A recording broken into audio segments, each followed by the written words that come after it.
காலத்திற்கு முன்பு தேவனாகிய கர்த்தர் கிழக்கு பகுதியில் ஒரு தோட்டத்தை அமைத்து அதற்கு ஏதேன் என்று பெயரிட்டார்.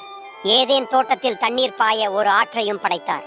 அந்த ஆறு 4 சிறு ஆறுகளாகவும் பிரிந்தது. அந்த ஆற்றின் பெயர்கள் பைசோன், கீகோன், இதெக்கேல், ஐபிராத்து. இவைகள் விலை உயர்ந்த பொருட்களை கொண்டிருந்தது.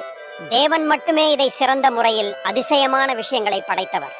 உயரமான மரங்கள் முதல் சிறிய பூச்சிகள் வரை அவரது அனைத்து படைப்புகளிலும் மிக முக்கியமான, அசாதாரணமான மற்றும் தனித்துவமானது மனித குலமே.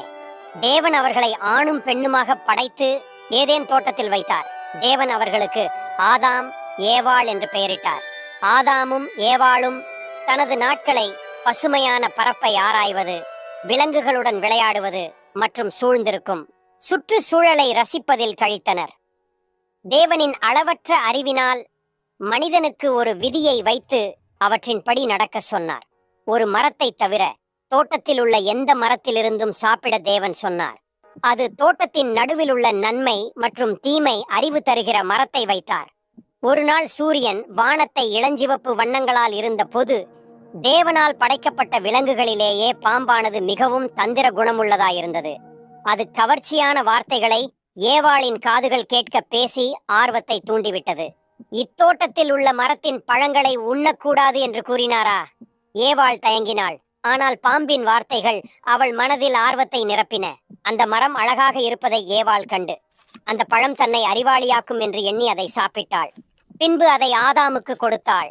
உடனே கண்கள் திறக்கப்பட்டு அத்தி இலையை தைத்து ஆடையாக அணிந்து கொண்டனர். பகலின் குளிரில் தேவன் உலாவ வந்தார். தேவன் ஆதாம் மற்றும் ஏவாளை அழைத்தார்.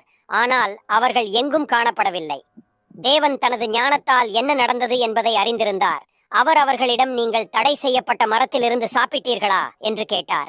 வெட்கமடைந்த ஆதாமும் ஏவாளும் தங்கள் தவறை ஒப்புக்கொண்டனர். தேவன் ஏமாற்றமடைந்தாலும் இன்னும் அவர்களை நேசித்தார். செயல்களுக்கு விளைவுகள் உண்டு. வாழ்க்கை இப்போது மிகவும் சவாலானதாக இருக்கும் என்று தேவன் விளக்கினார்.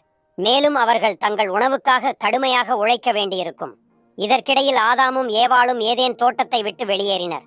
பூமி உனக்கு முள்ளையும் களையையும் தரும், விளையும் பயிர்களை நீ உண்பாய் என்று கர்த்தர் சொன்னார்.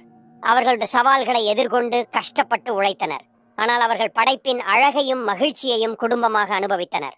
காலம் நகர்ந்தது. ஆதாமும் ஏவாளும் பெற்றோரானார்கள். அவர்களது குடும்பம் வளர்வதை கண்டனர். அவர்கள் தங்கள் பிள்ளைகளுக்கு ஞானத்தை அளித்தனர். புத்திசாலித்தனமான தேர்வுகள் மற்றும் பின்பற்றுவதன் முக்கியத்துவத்தை வலியுறுத்தினர். மற்றும் தேவனின் வழிகாட்டுதல். இவ்வாறு ஆதாம் மற்றும் ஏவாளின் கதை எதிர்கால